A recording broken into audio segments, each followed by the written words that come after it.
Hello, everyone, and welcome to Softfil Academy's webinar. First of all, welcome to Dr. Noury Adel. We are so honored to have you with us tonight and to listen to your knowledge and learn from your technique. So thank you so much for being with us. It's my great pleasure, Hannah. It's always a pleasure to work with Softfil, and we are gonna spend some quality time today, right? Yes. Please, can you start sharing your presentation so we can have the first slides? Yes, sure. Great, thank you. I would like to explain everyone a little bit more about how the webinar is going to go. So the webinar is going to last approximately an hour. Dr. Noury Adel will do his presentation, and then we will ask all of your questions. So don't hesitate all along the webinar to ask your questions in the chat or in the Q&A section. But just know that we will answer the questions at the end. We'll try to answer everything. Also, this webinar is being recorded and it will be available on Softfil Academy's YouTube page and on Softfil Academy's website from Monday. So I will introduce to you a bit more about Dr. Noury Adel. If you can go to the next slide, please. I'm sure you're all familiar with him already, but I'll give you all the details that there is to know. So Dr. Noury Adel is an oral and maxillofacial surgeon who has been focusing on non-surgical aesthetics for almost 9 years. He is one of the top aesthetic injectors in Egypt, not to mention that he's a well-recognized speaker and trainer in many training programs, conferences, and webinars. He's an official certified trainer for many products, including Rene fillers, Softfil cannulas, and 𝗨𝘂𝗀𝘃𝗏. He has been doing trainings on facial aesthetics for plastic surgeons, dermatologists, and dentists. He earned the master's degree in oral and maxillofacial surgery in 2019, along with other qualifications such as a fellowship of the International Academy of Facial Aesthetics, membership of the American Academy of Aesthetic Medicine, and CMAC. Dr. Noury Adel is also known for his scientific researches published in local and international journals, in addition to being the creator of the 3-point lip technique that he is going to present tonight. This technique is most commonly known as the inverted Mercedes-Benz approach. So I will leave you the floor now, Dr. Noury Adel. Thank you so much again. And yes, please don't hesitate to ask all of your questions and we'll answer everything at the end. Thank you so much. Thank you so much, Hannah, for this beautiful introduction. It's always a pleasure to work with Softfil, and it is such an honor for me to be a Softfil Academy expert. So today I'm gonna speak about my own 3-point lips technique using the Softfil cannula. As I was discussing with my friend, usually lots of speakers will consume too much time speaking about anatomy and very little hints about the technique. Today we are gonna shift this concept. First, what type of procedures can we do for lips in order to enhance our lips? We can do a surgical augmentation using silicone implants. We can inject neurotoxins at the vermilion border in order to relax the 𝗨𝗶𝗀𝗃𝗏 muscle, to do a lip flip, a little bit of eversion for the lips. We can do fillers for augmentations. Sometimes we use smooth threads where we place it at the vermilion border in order to give this crispy border. Some patients where those patients usually have a dehydrated and a loose lip with a loose tissue, we would inject PRP, we inject skin boosters, 𝗵𝘃𝗀, in order to do a lip rejuvenation. And for cases of darkened lips, we usually would use an NDO AQ switch laser to do a lip depigmentation. But today I'm gonna be more concerned with the 3rd point, which is the fillers for the non-surgical lip augmentation. Let's speak about anatomy. I guess we are all familiar that the face consists of 5 layers. We have the skin, the superficial fat, the muscle, the deep fat, along with the ligaments, and lastly, the bone. In the lips, it's a little bit different. We do have 5 layers. We have the skin, the subcutaneous tissue, which is always my targeted layer for the filler injection. Then we have the muscle, the submucosa, and the oral mucosa. And I want to tell you something. It is very important for all the audience that is watching us to have a little bit knowledge about the teeth and the dental-alveolar structure, because the lips takes their support from the teeth. So usually if you do have any malalignment of the teeth, it would affect the lips. So what's really important right now to know that the subcutaneous tissue, layer number 2, is always your target layer for injection. We do have an upper and lower lip, obviously. The upper lip is takes the blood supply from the superior labial artery and the subalar artery and the septal arteries. The lower lip takes the blood supply from the inferior labial and the horizontal vertical labial arteries. And let me do something. I'm gonna draw it actually on myself, like to make it a little bit simple. So if we all bited or grinded our teeth and we palpated the masseter muscle, and we do have the antegonial notch here, the facial artery is gonna go in a tortuous course where it's gonna give the inferior labial and superior labial. Then after that, it's gonna be an angular artery. It's very important to know the depth and the location of the arteries in order to avoid any serious events. I guess I have to wipe this. Okay. Regarding the superior labial artery, 90% of the cases, the artery is bilateral. You are gonna find it on both sides. And usually it comes superior and lateral to the oral commissure. So when I said the facial artery divides like this, the superior labial divides superior and lateral to the oral commissure. Most of the time, you will find the artery running deep, so you need to inject superficial. But again, anatomy is not all textbooks. So this is like the norm. Sometimes there are anatomical variations. That's why the use of ultrasound is very important in our practice. Regarding the inferior labial artery, its course, most of the time, it would divide at the same level of the oral commissure. Sometimes it may be inferior, lateral to it, or superior, but usually it is at the same level of the oral commissure. And again, most of the time, the inferior labial artery is deep. However, we do have anatomical variations, as I said. As you can see in this case, this is not a fibroma or any neoplastic lesion. This is an artery that is supposed to be deep, but in this particular patient, the artery is superficial. So as I said, if you do have ultrasound, it's going to be an added benefit in your practice. And if you don't have it, always use your hands. You would palpate the lips. You would examine the lips. If you see any nodule, try to observe it. If it is pulsating, then this is definitely a caliper persistent artery. It's an artery that is superficial. This is something that is an anatomical variation that you should take care of. Again, as I said, we do have the facial artery. Take about 2 centimeters from the corner of the mouth and do a little bit palpation. Don't press firmly, just a little bit press, and you can feel it's pulsating.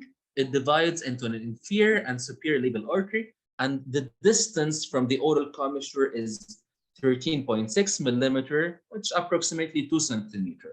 And I'm gonna get back to this because this is gonna affect the point of entry when you do the cannula injection. So now I do have my patient in my clinic. What should I do? First, you should discuss the treatment goal. What is the patient expecting? Does she want a better looking lips? Does she want a big lips? Does she is gonna like show you on her phone? I wanna have those lips for Angelina Jolie, for example. This is very important to discuss with your patient. And assessment is very important. Put a treatment plan, use the consent to avoid any ethical problems. And the anesthesia, again, this is how I do it. I usually put a numbing cream, then I would inject an anesthetic solution. I would use a plain lidocaine, and I do inject my lidocaine here, and right here at the mantle, and one at the midline. So I don't give a dental infiltration or an intraoral infiltration. I would like to prefer to inject all my anesthesia extraoral. Then I'm gonna start my injection. So as you can see, when we examine the lips, we do have a loose lips and a firm lips.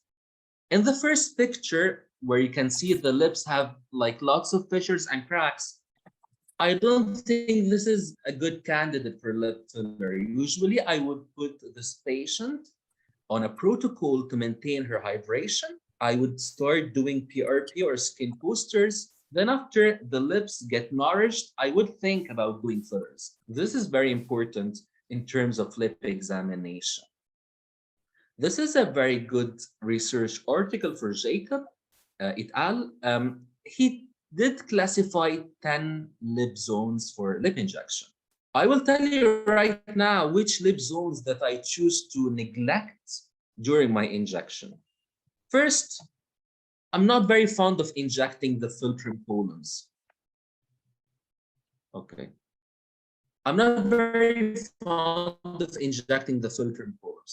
So I hope everyone is seeing. So we do have two rods here. We call it the 𝗁𝘀𝗻 columns or the 𝗁𝘀𝗻 bridge. I don't like to inject it because I don't see that there's anything beauty in doing two rods here. And by the way, if you have a long 𝗁𝘀𝗻 length and you marcated or made those rods prominent with the filler, you are gonna give like an excessive 𝗁𝘀𝗻 length. So those cases who have a long 𝗁𝘀𝗻 length are not good candidate for this. The second thing, usually the arteries here are multi-layered. They can be deep or superficial. So if you are gonna do it with an intradermal injection. But again, I'm not very fond of marcating or making those two lines, the 𝗁𝘀𝗻 columns, prominent. The second no zone for me is the midline of the upper lip. I never ever inject here. I'm worsening my lips. That's fine. So I never ever inject here. I would inject at the midline of the upper lip if the upper anterior teeth are protruded or they are not there. Like if she's doing an implant or a crown or a veneer and is not giving her much of a labial support, I may augment this area. But otherwise, I never inject filler here. The third no zone for me is the vermilion. I never ever inject at the vermilion border. And I know this is gonna be like a topic where like many clinicians say yes, others would say no, but the vermilion zone it's an empty zone. So usually when we did the cadaveric dissection, it is an area that is completely empty. When you place filler at an empty zone, it should move. So it would do a local spread or migration, and it will accumulate at the 𝗟𝗏𝗃 area right here. So I don't like to inject at the vermilion zone. The fourth no zone for me is the wet and dry border. So if we inverted our lips like this, we have a line running here and another line running there inside here. Don't approach this line because 80% of the vessels lies in this plane. So you don't want to do a vascular occlusion. But in certain cases like the M-shaped lip, I may approach the line, but with extreme caution, where I would usually do some lateral subcision and reverse stenting.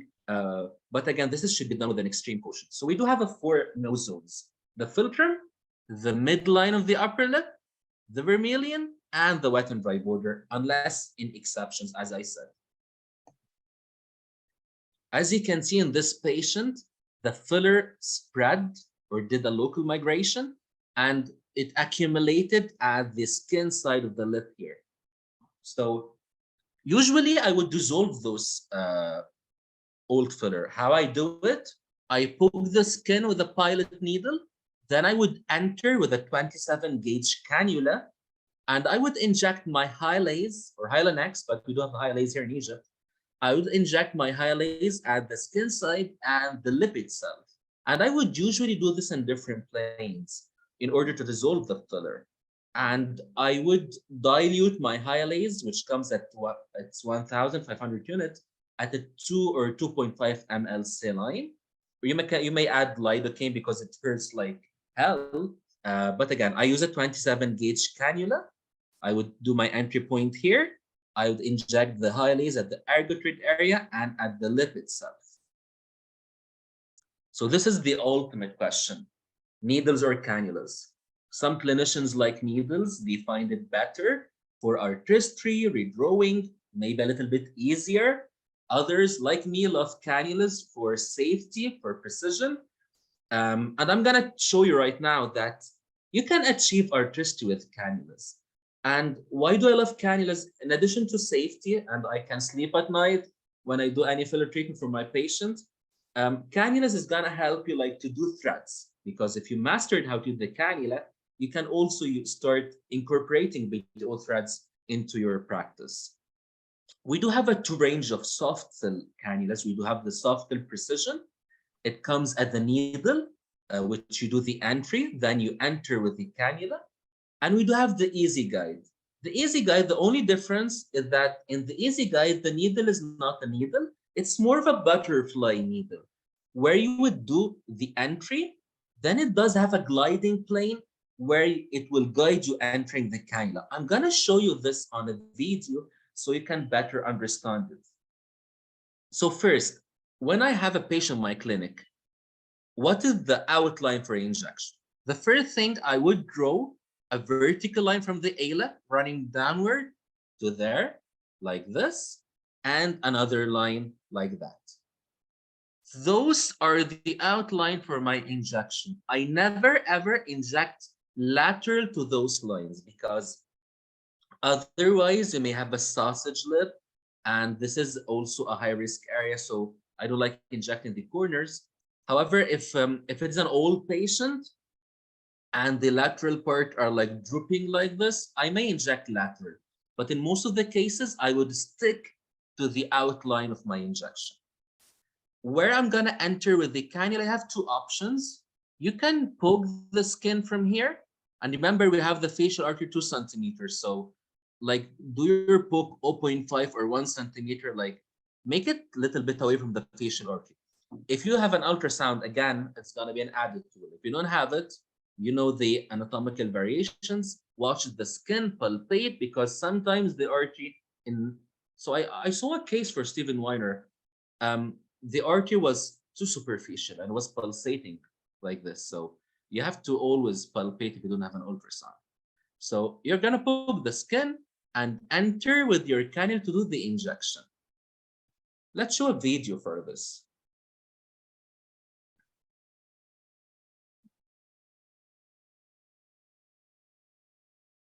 So here, I'm poking the skin with my Softfil Easy Guide. I'm gonna leave the needle inside like this, because it does have a path or a gliding path to help me enter with the cannula. Now I entered with my cannula, and I'm gonna get the needle out, and voila. Now I'm doing my injections. As you can see, the depth of my injection is superficial, because as I said, the arteries, most of the time, they are deep. So always inject superficial.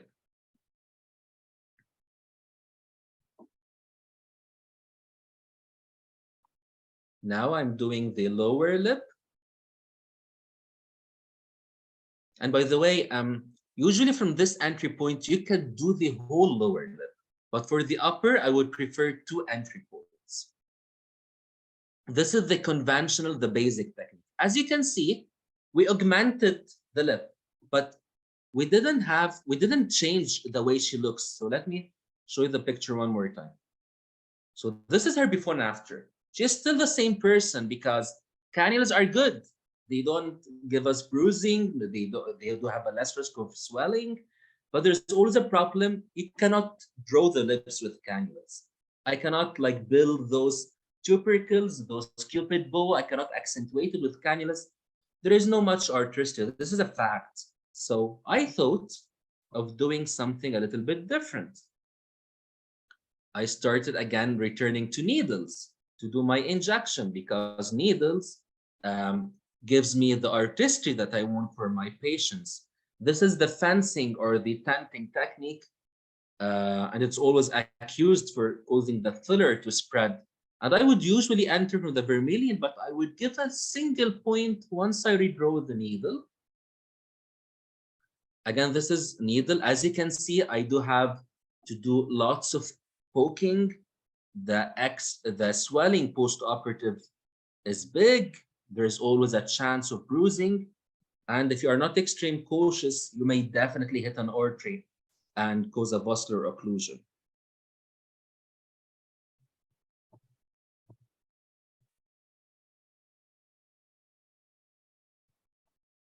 So I'm injecting using Restylane Kiss. I'm tapping the tissue so to evert it. This is a more of a Russian style lips. This is the before and after. The same patient came for a second session. In the second session, I felt, again, I do need to use cannulas and needles. So at first, I was using cannulas, then starting to use needles back again. Now I'm combining both. And it's still too hectic for me. Now I am using cannula. I'm filling the whole lower lip with the cannula. And if you can see here, and the patient, of course, not me, she bites on her lips. She do always like this. So lots of ladies who are having a rough time would usually bite with their lips. So I had like to go with the needle and build this area in order to plump it, because I don't want to have those indentations. So I'm now using the needle.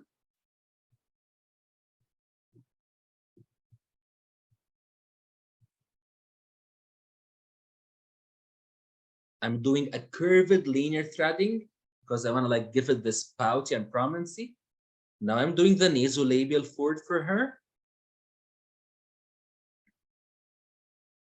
I'm doing a series of retro and anterograde linear threading for the nasolabial fold.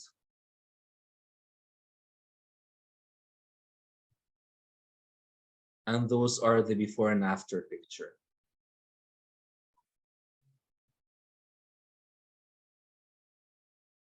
We have a better lips, a better nasolabial. But as I said, needles alone, we do have lots of swelling, bruise, and complications. Cannulas alone doesn't give me an artistry, and it doesn't make sense to combine both. So I thought, how can I provide safety along with artistry in doing my lips? I came up with this technique.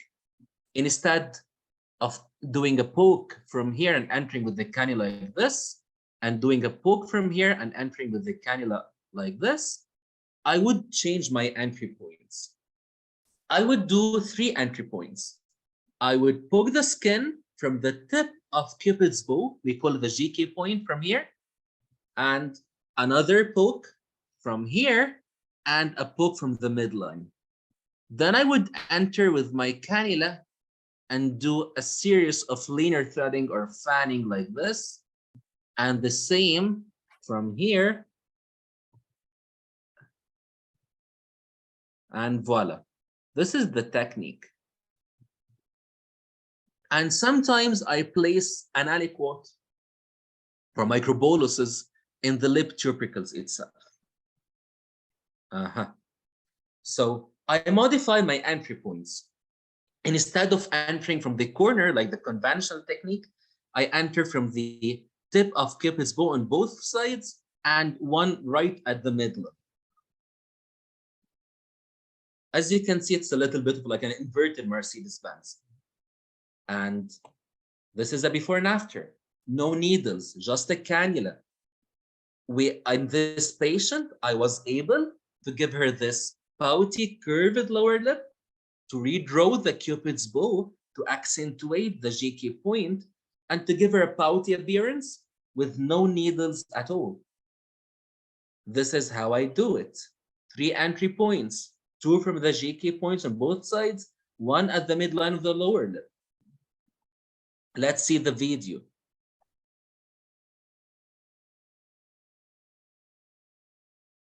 It is worth mentioning that Dr. Sandrine Stepan, the brilliant mind behind Softfil, does a 4-point. She do 2 points from here and 2 points from here to do the lower and the upper lip. So now I draw with the midline. I'm using betadine for wiping the skin, but you can use anything you want. I draw my midlines. Here I'm using a 23 gauge cannula, the 30 millimeter length. it is very good for precision because it's a very short cannula. And you can always use it also to lift the tip of the nose. I did my first entry point, another second entry point, and a third entry point right at the midline of the lower lip. Remember, all your injections should be done superficial. Do not inject at the midline of the upper lip.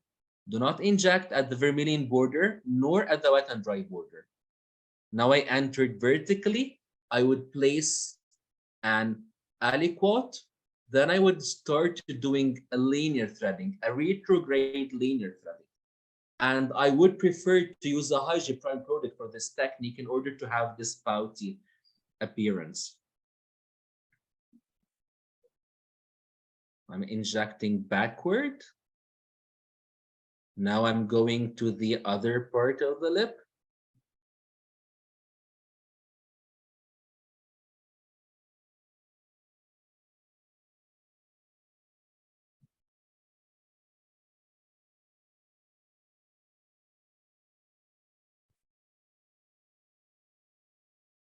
It's very important to invert the lip and to take a look. So you will not, because sometimes your cannula can glide easily and droop down at the mucosal side. So you must take care because obviously you don't want to inject the mucosa or the filler is going to spread there. So you must be extra cautious.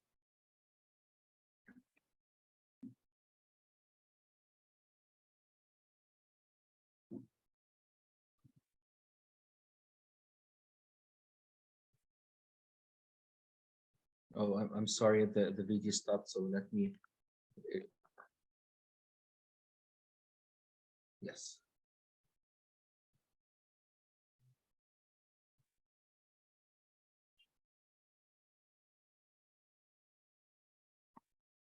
I'm placing a very minimal amount because this is a 𝗁𝗔 prime product. You don't want to have a lumpy lips. Now I'm doing the lower lip. I would start with the midline injection and take care because always the midline of the upper and lower lip is a highly vascular area in the lip and it's high risk area in the lip. So always take care. My 𝗵𝗃𝗀 is always pointing upward and I can easily see this with a Softfil cannula because the nice thing is that it has a red dot and the red dot of the cannula shows you if the 𝗵𝗃𝗀 is looking upward or downward. Again, doing a linear threading retrograde.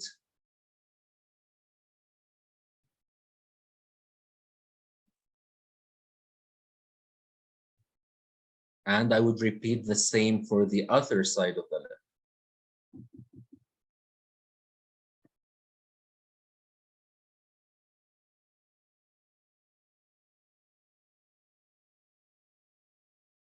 Again, I'm using a very minimal amount of product. This is a thick product.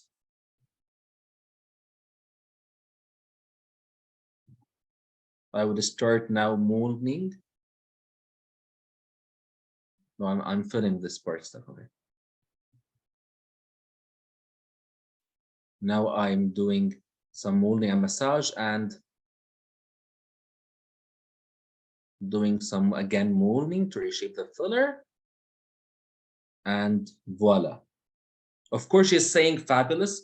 This patient was injected at Valencia at Spain. She was pretty happy. I also injected her nasolabial fold and piriform foci. This is the first picture is before. The second picture is immediately after the injection. And the last picture is after she settled down.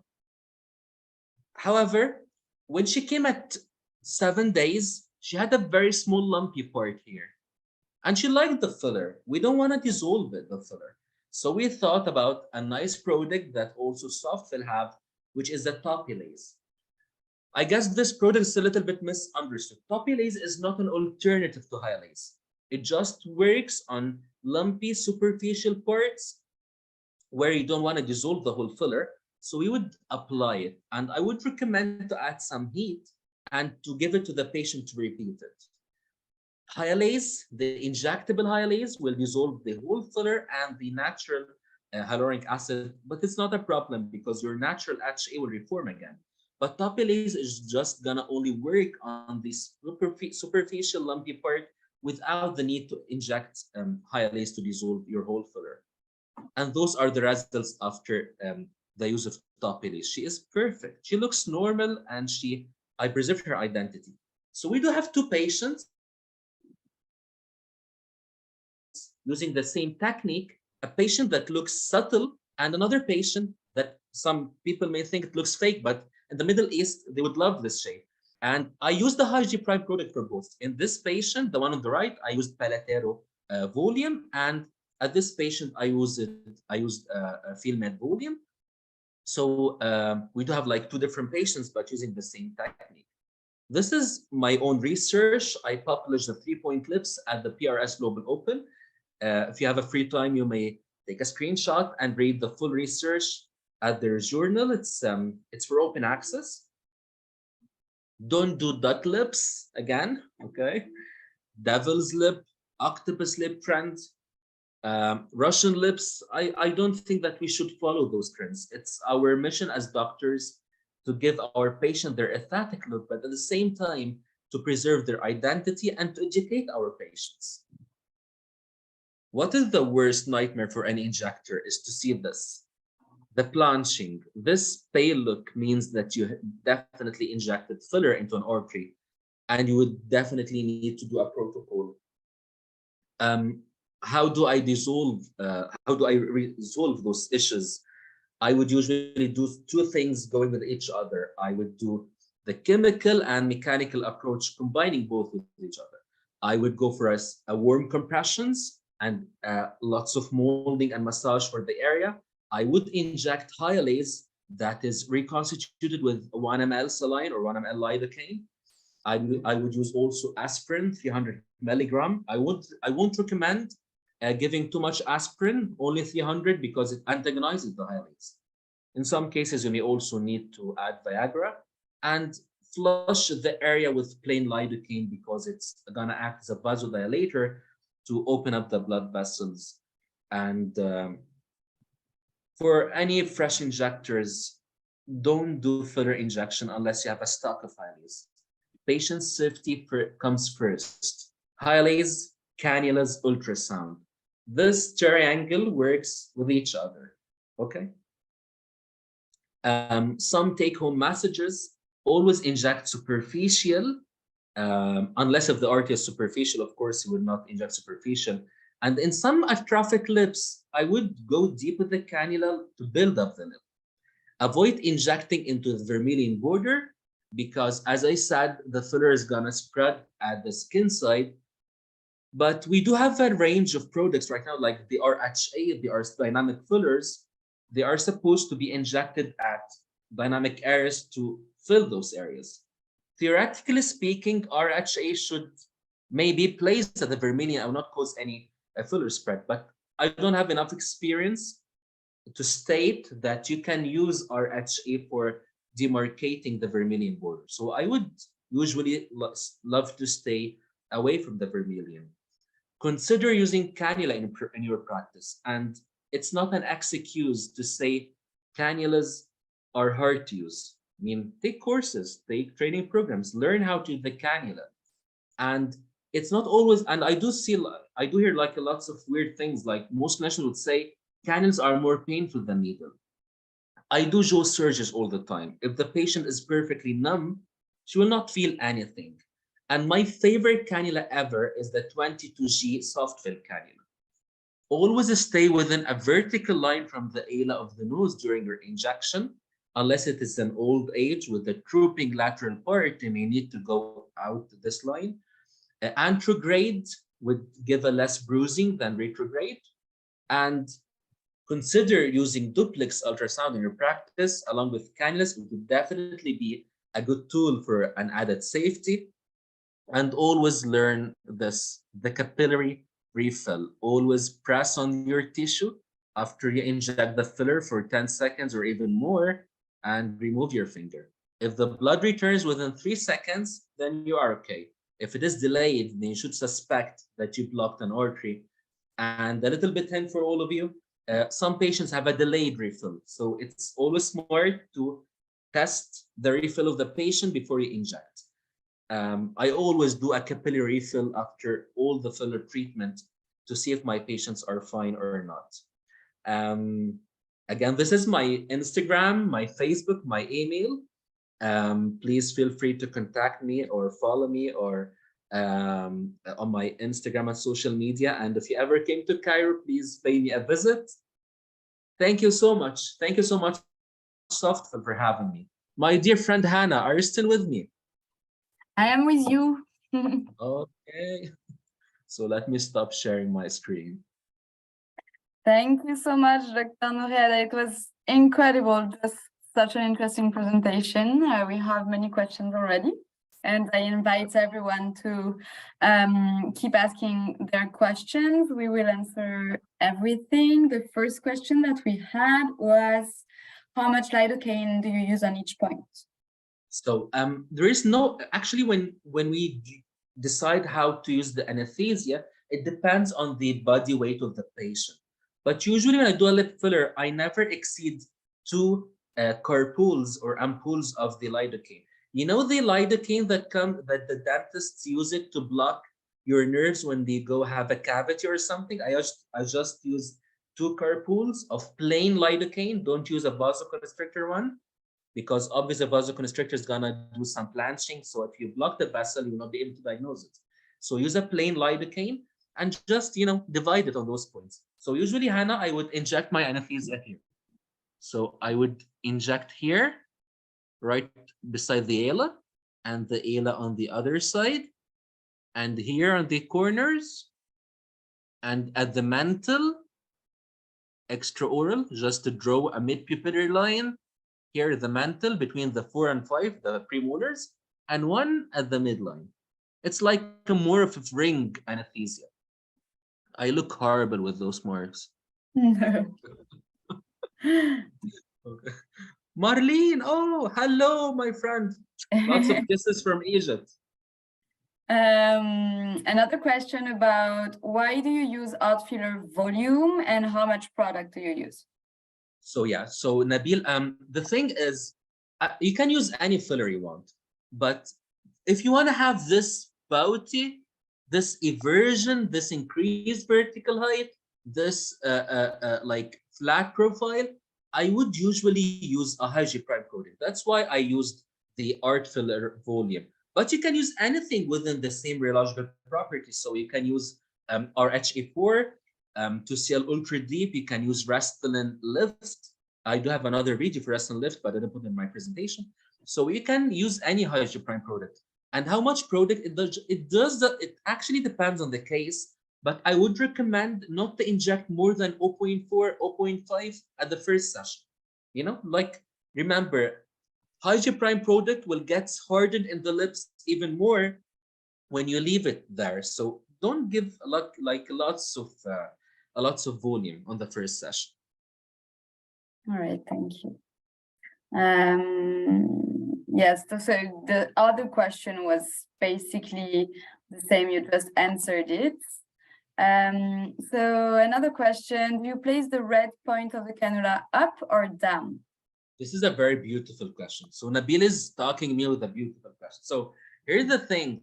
If you are using a needle, I would recommend to put your paddle down, because Hannah, the needle have a sharp tip. So the filler will tend to disperse when you inject.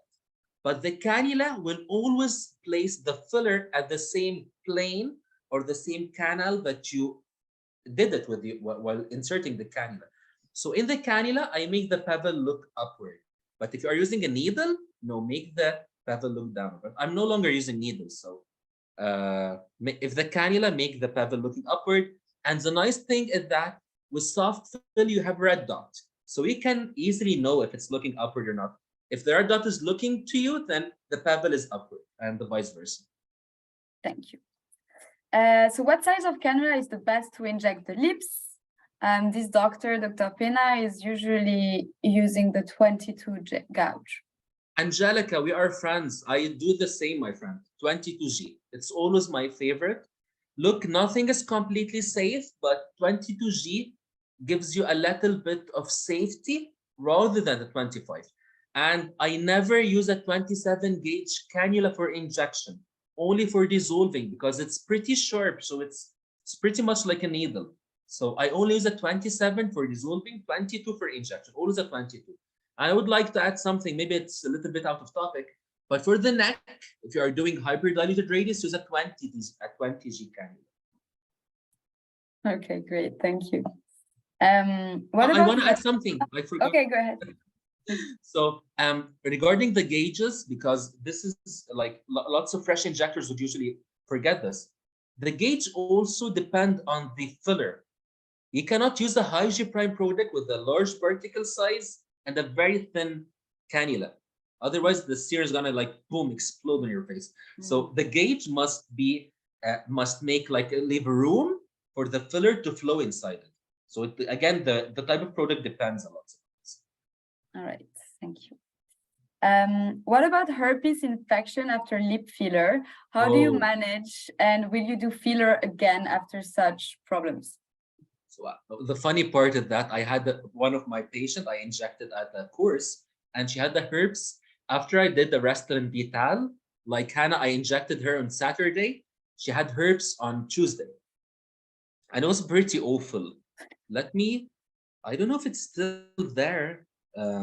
I don't have it on my laptop, but you can find it. I will try to show it on Instagram maybe. Let me see it.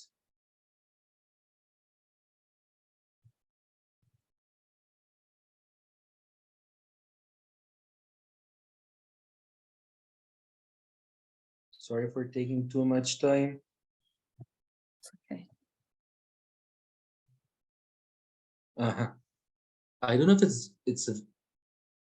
We can see. It's a little bit blurry, but yeah, we can. Yeah, we can see. We can see. So I injected her on Saturday. Then she had the herpes. Look, Vandana, herpes is not a complication from the doctor nor from the patient. Usually, herpes virus. We do have herpes simplex type 1 and type 2. Type 1, it remains latent at your ganglia, and upon stress, cold, any emotional disturbance, it would reactivate. For anyone who having herpes, I usually ask them, did you ever had herpes in your life? If you had it like from 1 year ago or something, I would inject filler easily. But if she told me that I had it from 3 weeks, I would recommend, like, if she is still having those active lesions, like she have to fully resolve, then 10 days I would do fillers.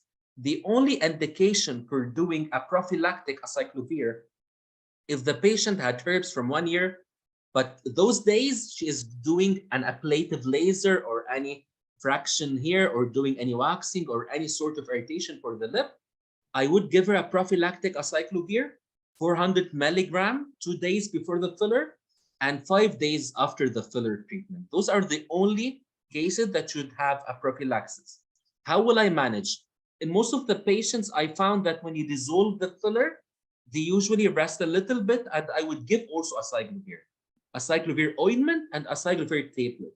It's not always to resolve the filler, but sometimes, Hannah, the filler gives like, it do a little bit of distension at the lip, so it will make those vesicles more painful. So sometimes when I dissolve it, it's gonna be better, but always use acyclovir ointment and acyclovir tablet, 400 milligram. The only prophylactic is for those having ablative lasers before or after your filler treatment. Did you know how my patient have it, Hannah? She had a pimple here, and she used to do like this all the time. Yeah. And she had herpes, and she told me, why should I have herpes? The pimple is here. And I was like, come on, it's still in this area. So obviously you irritated the preoral region. So you should educate your patients, because sometimes patients don't fully understand how things work. All right, thank you so much. Another question. After how many hours can you consider that it's late to treat the arterial block?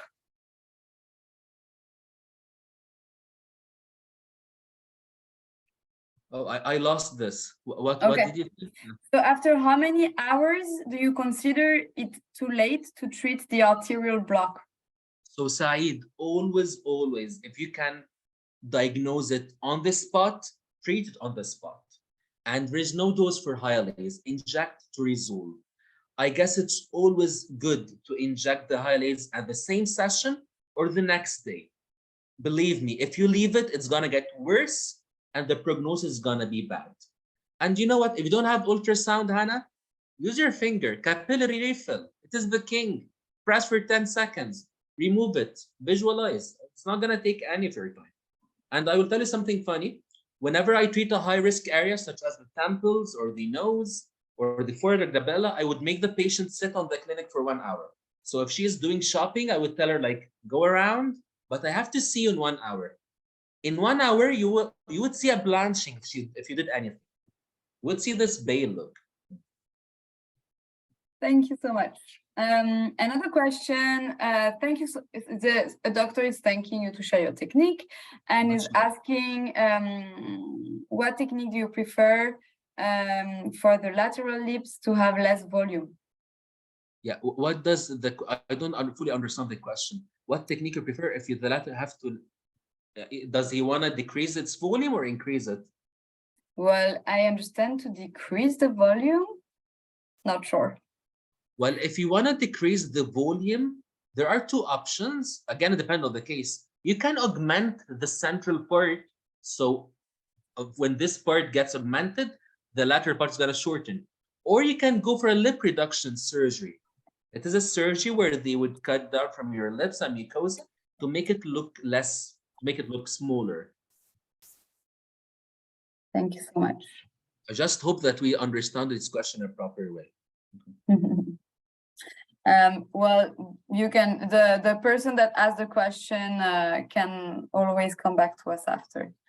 A young injector is asking is saying that very often is afraid of side effects. In his clinic, he has in possession, how many sessions are needed and is it long lasting? Okay, I cannot give a full opinion on the use of lasers because I don't use lasers. Usually I would refer my patient to a dermatologist, but it depends on the case. If the patient is smoker and have a dark lips, lasers for lip pigmentation would work if he stopped his bad habit. But if it's something racial, like an African patient or something, don't expect lasers to give an effect. It is the same for the tear trough area, you know. All right, thank you. What else? How can we treat with lip that have some fiber because of injury or cleft lip? Okay, so those cases are pretty hard. And I would recommend doing some subcision with your cannulas to give a room for the filler to sit in. Then you would use a very, very soft filler and do it gradually, you know? So we do have two cases, Hannah, so far regarding the lips where you should like be patient and educate your patient that it's not gonna happen in a one night stand. You have to like give it a little bit of time. The M-shaped lip, it always takes time, like 2 to 3 sessions to build it. And the fibers like the cleft lip, the post-repair cleft lip and such cases. All right, thank you so much. What to do when from the side view, the vermilion looks big, but the skin part of the lip looks too skinny? What to do from the side view, the vermilion looks big, but the skin part of it looks too skinny? Okay, how many times? So this is like a complication or this is like a case that you want to treat? How many times after lip lift can we apply up? This is difficult. Yeah, so the thing is, if you do have like, as I said, if the vermilion, if this part of the skin side looks big and the lip itself is small, if this is a complication out of filler, you would usually need to dissolve the filler. But if it is something like the patient is born this way, I would recommend doing tenting to build this part, like to go like this. You can do it with my 3-point lips, or you can do the fencing technique with the needles. But again, the 3-point lip is gonna solve the problem. How many times after a lip lift can I apply filler in the lip? after any surgery, I would recommend to leave a delay of 1 month at least. We used to say 2 to 3 weeks, but I would say 1 month is good. Like, let the tissue better heal.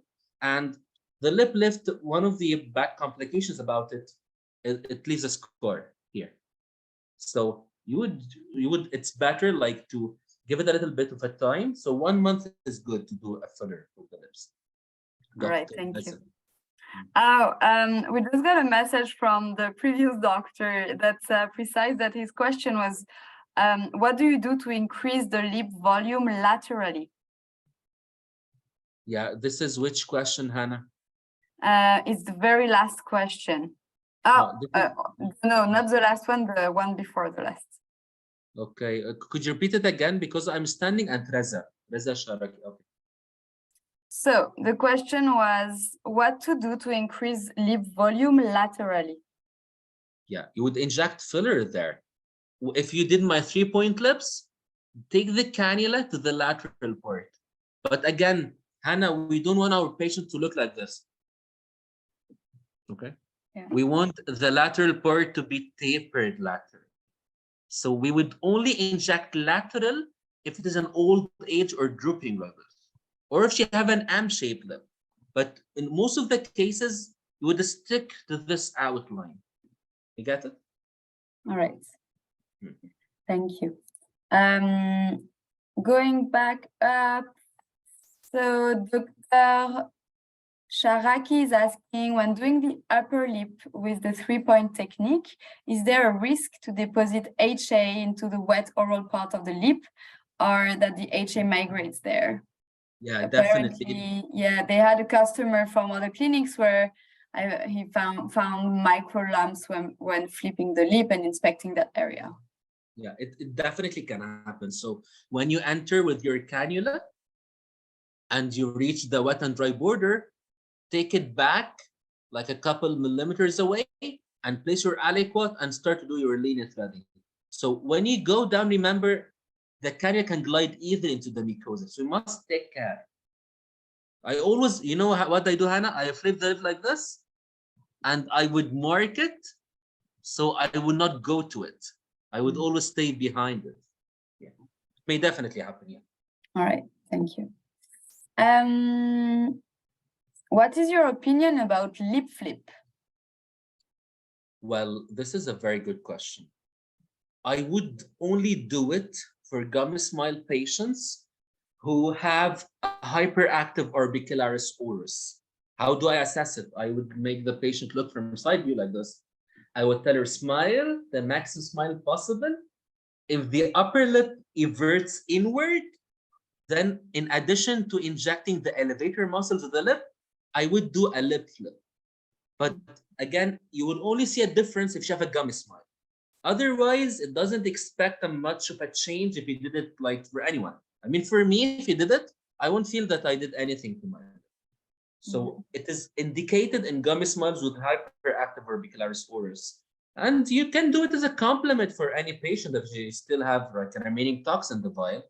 But again, it's for gummy smile, my main indication. All right, thank you. Dr. Kadam is asking, would you do filler to a patient who already has remaining previous lip filler, but you don't know previous filler brands? Dissolve. Why not? I mean, you can never know what may happen. Sometimes there's a complication and you cannot see it. And when you play with your needle or your cannula, you're going to reactivate the whole problem. So if you don't know the brand, if you didn't do it, if the patient doesn't know who injected, where it was injected, dissolve the filler and do a refilling after 14 days. All right, thank you. Dr. Sadki is asking, how can we inject the M-shaped lips with a long philtrum? Wow. Okay. So if she doesn't have a long philtrum, again, it depends on the length of the philtrum, because some cases you would need to go for a lip lift, upper lip lift surgery. But if she is not, you will have to first start doing some, I just hope you can visualize this.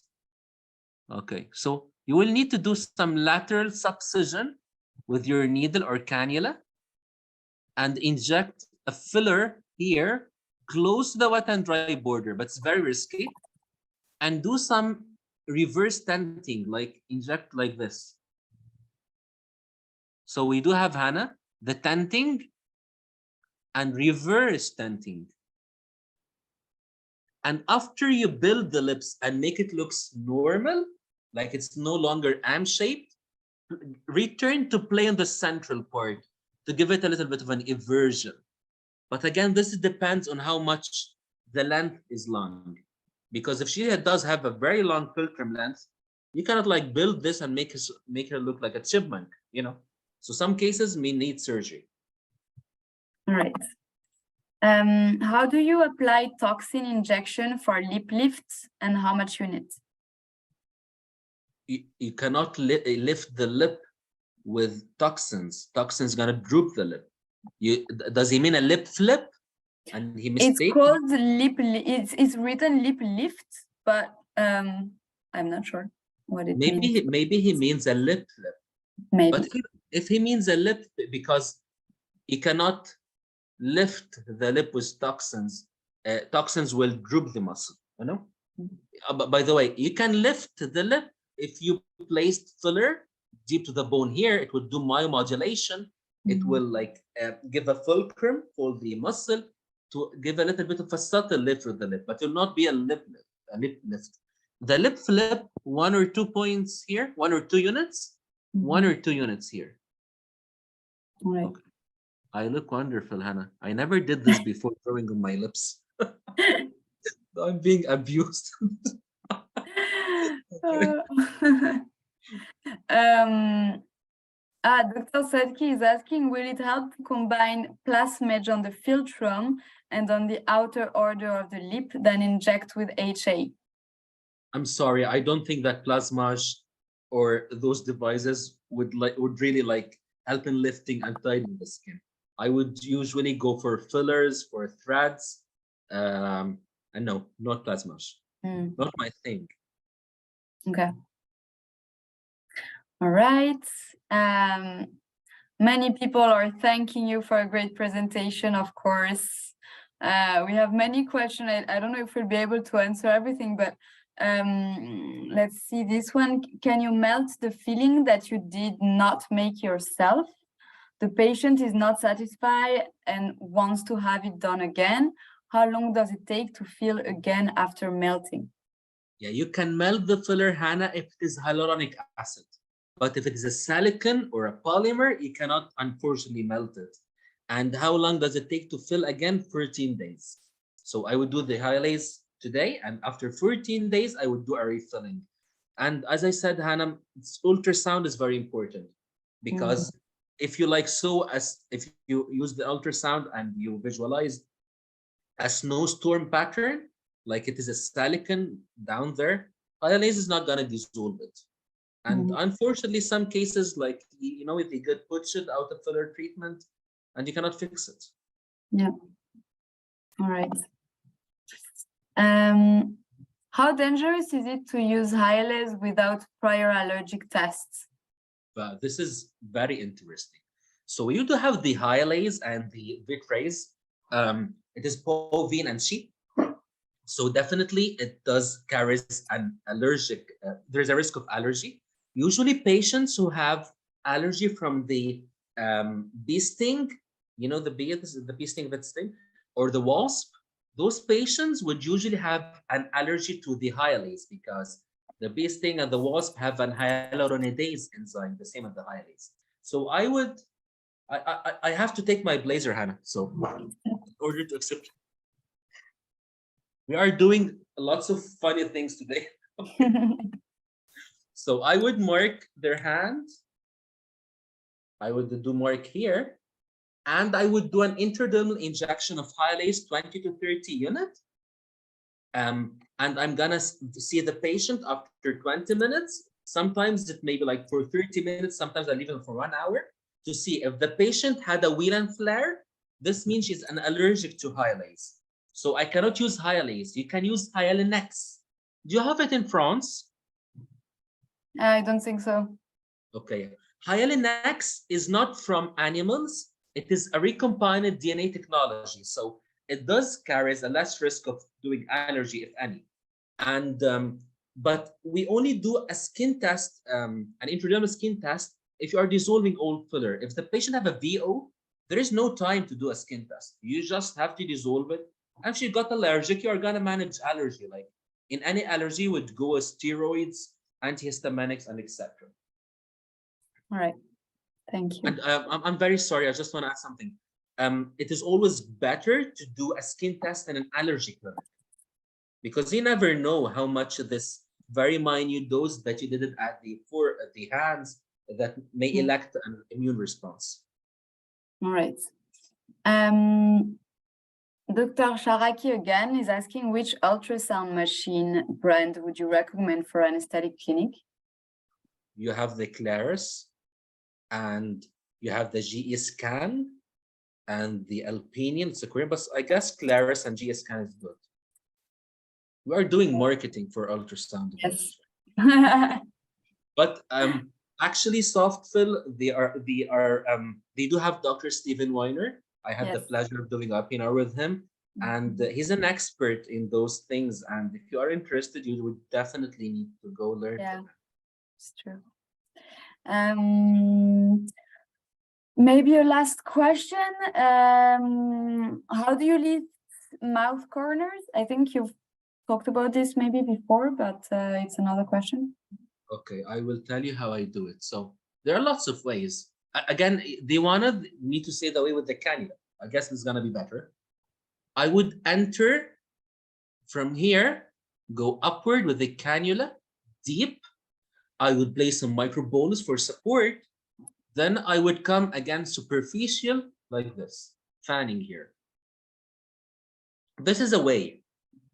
You can use toxins to block the DAO, the depressor angulus oris, to give a better lift. And you can enter with the needle from here and take, like, you know, draw a vector, like draw it like this to lift the corner. And sometimes we inject at the corner itself. Like you give support here and you inject here as this part. All right. I guess, Hannah, you don't see lots of speakers drawing with their faces, right? No, it's very unique. All right. Well, thank you so much for everything. Dr. Noury Adel, it was really incredible, a great webinar. We got so many positive feedbacks already. And I just wanted to remind everyone that this webinar was recorded. We had a lot of questions on where to find the webinar again.